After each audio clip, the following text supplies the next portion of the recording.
আর সংসদে বসে আপনারা ভাইরে ভাই 1971 সাল স্বাধীনতা, রাজাকার, আলবদর কি চুলছেড়া বিশ্লেষণ করতেছেন। পার মিনিটে 2 লাখ টাকা খরচ করে পাবলিকের টাকা।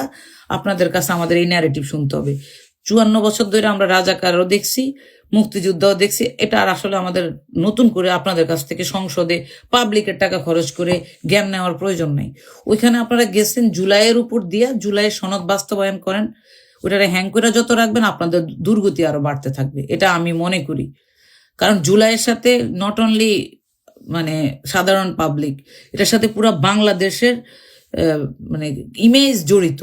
আধিপত্যবাদের বিরুদ্ধে লড়াই করে এই রেভলিউশন হয়েছে। আপনার ওটার ভ্যালুটাকে দিন দিন মানে বাজেভাবে এক্সপোজ করতেছেন।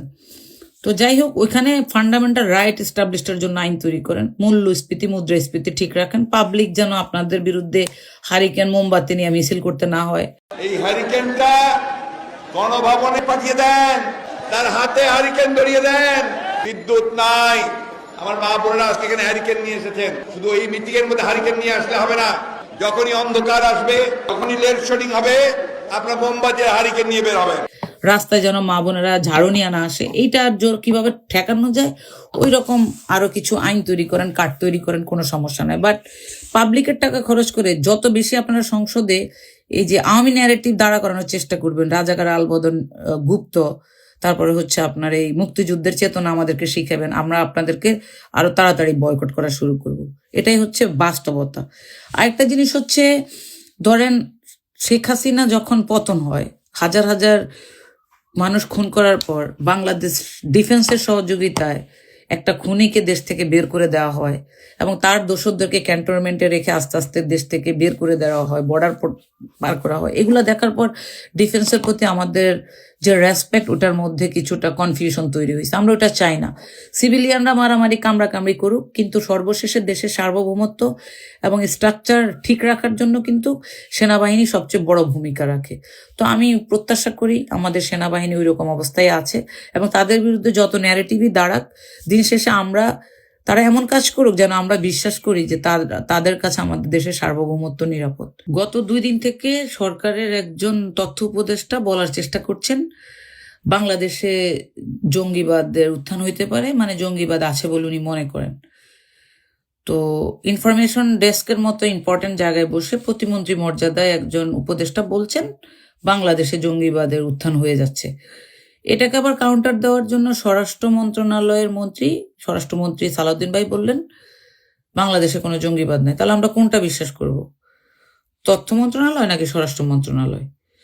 স্বরাষ্ট্র মন্ত্রণালয়ের সাথে ক্রস চেক না করে কেন তথ্য মন্ত্রণালয় এরকম একটা সেন্সিটিভ ন্যারেটিভ ইন্টারন্যাশনাল কমিউনিটির কাছে মানে প্রডিউস করলো? এটা একটা বড় বিষয়, এটা আমাদের জানার দরকার আছে। আরেকটা জিনিস হচ্ছে, স্বরাষ্ট্র মন্ত্রণালয় আসলে দেশের নিরাপত্তা, আইন শৃঙ্খলা বাহিনী বা দেশের অভ্যন্তরীণ যে কোনো কি বলে এটাকে ডিজাস্টার তারা ভালো জানে। শীর্ষ সন্ত্রাসীরা কোন কোন মুভমেন্টে কি কি ঘটনা ঘটাইতে পারে এটাও তাদের কাছে ইনফরমেশন থাকে।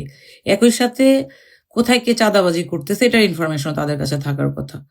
তাহলে আমরা স্বরাষ্ট্র মন্ত্রণালয়ের ইনফরমেশনই বিশ্বাস করব। ইভেন তো কারাগারে আওয়ামী লীগের কোন নেতা কি কি ব্যবসা করতেছে, কি কি ধান্দাবাজি করতেছে, কে কি ষড়যন্ত্র করতেছে, এটার রিপোর্টও তাদের কাছে থাকার কথা। তো আমার কথা হচ্ছে, বাংলাদেশে স্বরাষ্ট্র মন্ত্রণালয় ভালো জানে দেশের আইন শৃঙ্খলা বাহিনী ঠিকমতো কাজ করতেছে কিনা বা কি করতেছে। অবশ্যই এখানে একটা বিষয় আছে, কারণ হচ্ছে গত 3 দিন আগে পুলিশের একটা পুলিশ ডিপার্টমেন্ট বলতেছে দেশে জঙ্গিবাদের নিষিদ্ধ সংগঠনের তৎপরতা তারা বুঝতেছে। ওনারা কিন্তু কোনো নিষিদ্ধ সংগঠনের নাম বলেনি।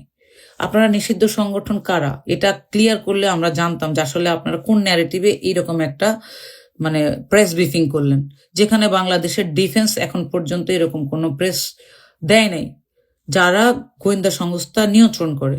অথচ বাংলাদেশের পুলিশ একটা স্টেটমেন্ট দিয়ে দিল। সেই স্টেটমেন্টের সাথে আমি এই শাহবাগী তথ্য উপদেষ্টার স্টেটমেন্টের মিল পাইতেছি। একটা জিনিস হচ্ছে, ঢাকা ইউনিভার্সিটিতে আপনারা একজন সন্ত্রাসীকে কালকে খুন করতে দেখলেন, তাকে মারা হয়েছে, শীর্ষ সন্ত্রাসী। Dhaka university, Dhaka medical college এগুলো হচ্ছে সেন্সিটিভ জায়গা, এখানে হাজার হাজার স্টুডেন্ট পড়ালেখা করে। এই জায়গাতে সন্ত্রাসী মরবে কেন? এখানে তো এ ধরনের ঘটনা ঘটারই কথা না। অথচ ওখানে ড্রাগ ডিলাররা থাকে, ওখানে ড্রাগ বিক্রি হয়, ওখানে সন্ত্রাসীরা থাকে। তো এটাও স্বরাষ্ট্র মন্ত্রণালয় আসলে খুব গুরুত্ব সহকারে দেখা উচিত, এই জায়গাগুলোকে নিরাপত্তা চাদরে আসলে বেষ্টিত রাখা প্রয়োজন বলে আমরা মনে করি, যেন রাজনৈতিক ফায়দা থার্ড পার্টি নিতে না পারে। 17 বছর পর মা খালেদা জিয়া মৃত্যুশয্যায় থাকলেও যে পুত্র দেশে ফেরার সাহস জোগাড় করতে পারছিলেন না, সামাজিক মাধ্যমে পোস্ট দিয়ে যাকে বলতে হচ্ছিল আমার একার ইচ্ছায় তো দেশে ফেরা যাবে না, হঠাৎ কার ইচ্ছায় তিনি তার 1 সপ্তাহের মধ্যে দেশে ফিরতে পারলেন, সেই গোপন কাহিনী কখনো প্রকাশ করেননি জনাব তারেক রহমান। তবে তিনি প্রকাশ না করলেও সে খবর বাইরে বেরিয়ে এসেছে। বাংলাদেশের ভেতর এবং বাইরে এই খবর চাউর হয়ে গেছে। তারেক রহমানের দেশে ফেরা সম্ভব হয়েছে ভারতের জন্য, স্রেফ ভারতের জন্য, আমেরিকা ছিল না। কেননা নির্বাচনে ইউনূস সরকারের বিদায়ের পর জামাতের সরকার আসুক বাংলাদেশে, এটাই চেয়েছিল আমেরিকা। এই কথা আমার মন গড়া কথা নয়। আমেরিকার এই জামাতি গোপন ছকের খবর বেরিয়েছিল খোদ ওয়াশিংটন পোস্টে।